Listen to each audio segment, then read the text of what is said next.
Hello, everybody.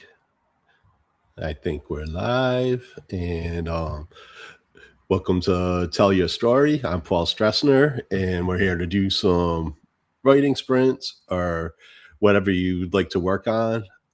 After I'll give it a few minutes, and then what I'll do is I'll set a timer for 20 minutes, and then you can work on whatever you would like. If you're writing something, you just want to look through emails, do some editing, research. It's a time just to focus, because we all need to, you know, take time to. There's so much going on, easily distracted, so you can get a lot done if you could just like focus, even for 20 minutes. And then we'll take a short break. I'll do some 80s or 90s trivia. Not some, I'll just read a question and then give it a few minutes and I'll give the answer. And then we'll do one more round of 20-minute sprints. And then we'll come back and wrap things up. And if anybody happens to be on here, feel free to chat. This should be live on YouTube, Substack, and my Facebook page. So if you shoot me a comment, tell me who you are, where you are, what you're working on, how's it going. You can let me know. And let's see, what are we got going on this week? Oh, we recorded our Gen X book club episode, and I posted it. What day is it? Yeah, today's Thursday. I posted it yesterday, Wednesday, and Dell, Suzanne, and I covered Steve Martin's book, Born Standing Up, and it tells about his. He wrote about his beginnings and how we got into stand-up comedy, and it goes pretty much through the time that he started in the Jerk. So it basically just like his stand-up and how he got started. And such an incredible story, and you just see how much work he put in. He was definitely not like an overnight sensation. It just didn't come naturally. He worked really hard at it. So he's a big star for a reason. So the book was outstanding, and I read it on Kindle, and I also played along with it. Uh, hey, Hoffman, welcome back. Um, yeah, so the Born Standing Up was just such a great story, and awesome to see how he came up, and it made me reflect. And then you see all his routines that he did. He talked about, being on the Tonight Show and stuff. So then I would go down a rabbit hole on YouTube and watch some Steve Martin skits. He was a writer. I think the first big break he got, he was a writer for Smothers Brothers, and he got pulled on stage a couple of times, and it was just like so classic. I mean, we're used to seeing it now, but at the time it was just he was ahead of his time. It was a big breakthrough. So that was a cool book. And then and I also recorded a episode of Gen X Journeys that will be coming out next week, and it's by a Gen X author called Mike DeLeo, and he wrote a collection of stories called "There Are Places I Remember." And the thing that's so unique about that is that there's all different stories, but there's a thread. It's all common characters through the whole story, and it jumps all over time. It it goes way in the future, and then there's stories from like the Vietnam era, and everything all ties together. He did such an incredible job. So that will be coming out next week, and especially I think people here, if you happen to be catching it here, I think writers will appreciate it. You learn about his writing process and how he came about that, because that wasn't originally the plan to do all those stories. So that was a lot of fun. And yep. And so now it brings us today, and it's super humid here in New England. And then I'm doing a race, a 5K this Saturday in my old neighborhood. So that'll be a lot of fun.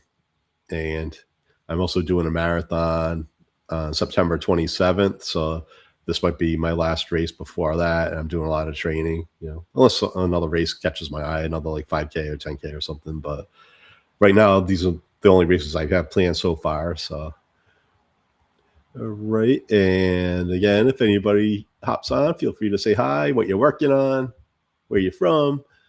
And I'll be back to working on my Journey the Roadrunner. I don't even think I did anything since last week. So, yep, I'm still in my Navy days. So I think I'm almost done finishing one section, and I think I might be able to finish another one or two after that tonight. So, oh, it's crazy humid in Texas too. Oh, that's a big shocker. When is it not humid?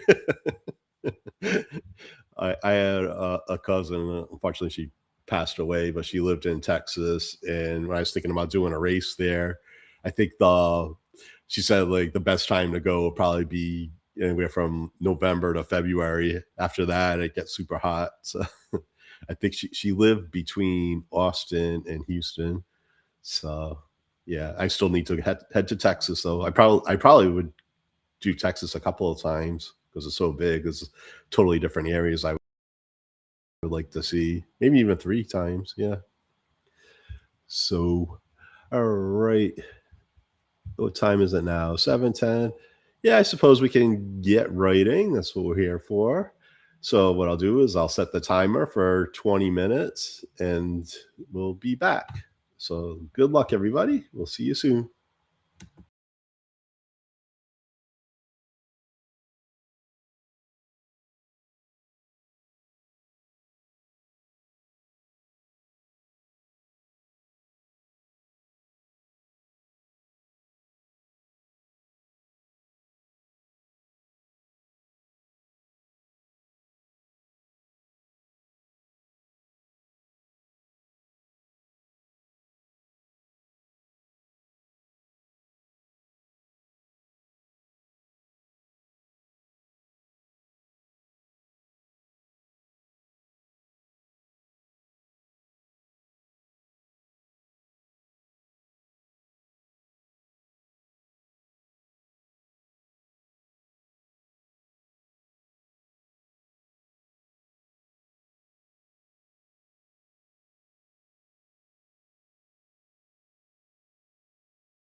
Time is up. That was fast, and I dropped my card. So, how did everybody do? I think I finally finished my swimming test section. So, in the next sprint, I'll be able to work on the next section. I think it's the shooting range, if I remember right. It's been a while since I did the original draft of this. So when I was in the Navy, yes, I think this was it the same day. Oh, I don't remember. No, it couldn't have been the same day. We did the shooting range, and then there was another day we went into gas chamber. That was fun. Get exposed to tear gas. So I think that tear gas day was the same day we did some firefighting.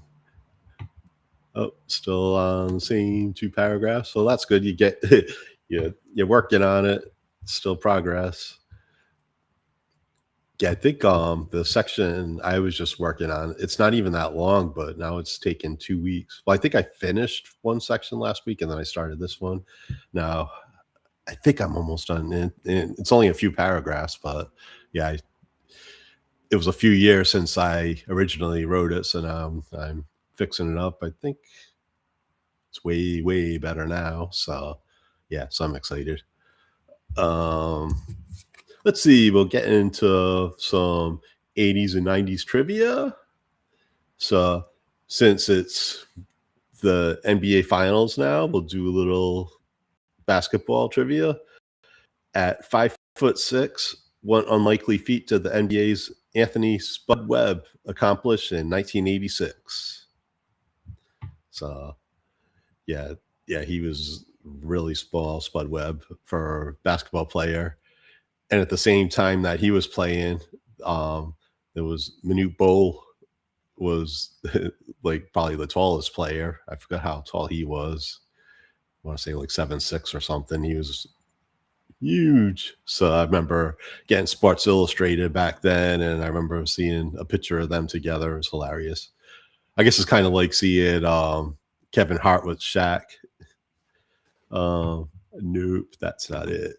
Nope, not assists. But but he was a really good player. So yeah, so what else we got going on here? Let me see. I'm curious now about my my next chapter. Looking ahead, I have. Oh yeah.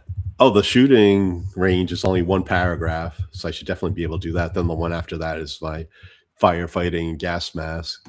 So when for the gas mask test, we all went in this it's kind of like a giant shack.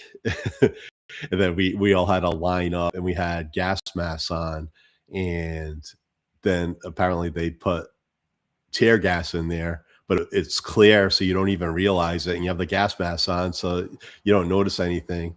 So then they make you take the mask off, and then all of a sudden, like, you can hardly breathe, or like your eyes start watering and you start coughing, and then you have to like walk out calmly, and the one of the company commanders was at the door, and then you had to tell that they'd ask you a question like your name, your I think your social security number. They'd ask you questions, you have to answer them. So while you're choking to death, that was interesting. And actually, yeah, that wasn't it wasn't as bad for me as it was for a lot of other people. Like I remember like struggling breathing. I was pounding my feet up and down while I was answering, but there were people that their noses were just draining outside and they were coughing, and it took them a while to start breathing again. But it didn't take me long to recover from that. But that was still crazy. I don't even know if they do that anymore. But and then we had we're trained to fight fires. That was pretty cool. Yeah, fun times. Yeah, that was a really fun time. Actually, compared to the rest of the stuff we were doing in boot camp, that was it was fun to get out. That was pretty crazy. Yeah, I don't know if they do that anymore. I think I heard that they don't, but I'm not sure. But Yeah, but the firefighting, that was probably my favorite part of boot camp. You use the fire extinguisher, you use a team, and you, like, have a hose to put out fires, you have to use teamwork and stuff, and, yeah, that was a blast. Yeah, the next 2 things that I'm writing and then the shooting range, that was a lot of fun. So that came easy to me for some reason, but yeah, those are probably the best. That was we had I think we had Hell Week, and then that was after that, so it was like a relief and a lot of fun afterwards. Once you make it through the Hell Week, it was good. All right, back to the trivia question. At 5'6", what unlikely feat did the NBA's Anthony Spud Webb accomplish in 1986? He won the slam dunk contest. He could get up there. That was a blast seeing that. You would never expect that. Oh man, that was so cool. And I can't remember what team he played for at that time. Maybe Atlanta, maybe the Atlanta Hawks. So yeah, I don't watch basketball as much anymore. But back in the day, being in New England, that was the days of the awesome Celtics team. Larry Bird, Kevin McHale, Robert Parrish, DJ, Dennis Johnson, Danny Ainge, Bill Walton. Yeah, that was huge. And then our rival with the Lakers with Magic Johnson, Kareem, and stuff. So James Worthy. So and when I started Return of the '80s, I wrote about the NBA Finals. I did I don't know if it was an article or I did a series of the NBA Finals through the '80s, and every single year there was at least Boston or the Lakers were in the finals, if not both, every single year throughout the '80s. So if the Lakers or the Celtics weren't in the finals, one of the other teams were, or they were playing each other. So that talk about dominance. All right. What time is it now? 7:37. Okay, so we can hop into our second sprint and we'll get this going and then we'll come back and wrap things up. So good luck, everybody. We'll see you on the flip side.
All right, we're back.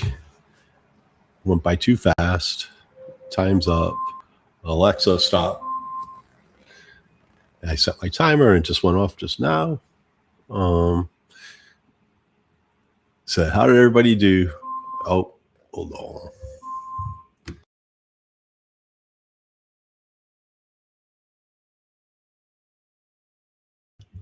I was able to finish 2 sections tonight. Woohoo! Well, my last section I did was just a paragraph, and it was already pretty solid. I didn't have to do too much with it. And then I was just going to start the next section, and then I saw there was like a minute left, so I had to stop.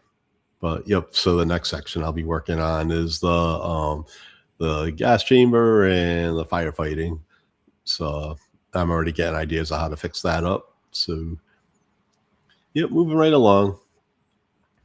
And next week I'm not going to be here. I'm going to be out.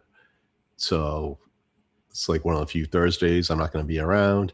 And I would say maybe I could do another night, but I'm pretty booked solid. I actually have a bunch of meetings of potential guests or future guests, I should say, because every one of them I'm going to be meeting with, they're going to be on the show. And I think maybe on Monday, I'm actually going to be recording another Gen X Journeys episode. So, or maybe the week after. But yeah, so Gen X Journeys is taking off now. I'm loving it. And there's going to be a lot of great guests. Going to keep this thing going. Right. And yep. So if anybody's on here, I want to say how they did, what you're working on. I'm going to be heading out for the night. And I can't think of anything. Oh, I was going to say I can't think of anything going on this weekend, but like I said at the beginning, I'm actually going to be doing a 5K. And oh, you're welcome. I love doing these, and I'm glad it's helping you out. And yep. So Saturday morning, I'll be doing a 5K, which will actually be shorter than some of my short runs during this training. So it's doing a 5K race is actually going to be a little bit of a break for me. So it'll be fun going back to my old stomping grounds. And yep, so we'll be back in 2 weeks unless I manage to get some more time in here. So, and I'll post when it's ready to go. Oh, thank you so much. Yep, keep working on those paragraphs. That's cool. That's really good. Get those done. All right, everybody. And have a good week. Have a good weekend. We'll have a good 2 weeks. And we'll see you soon. Take care, everybody. Good night.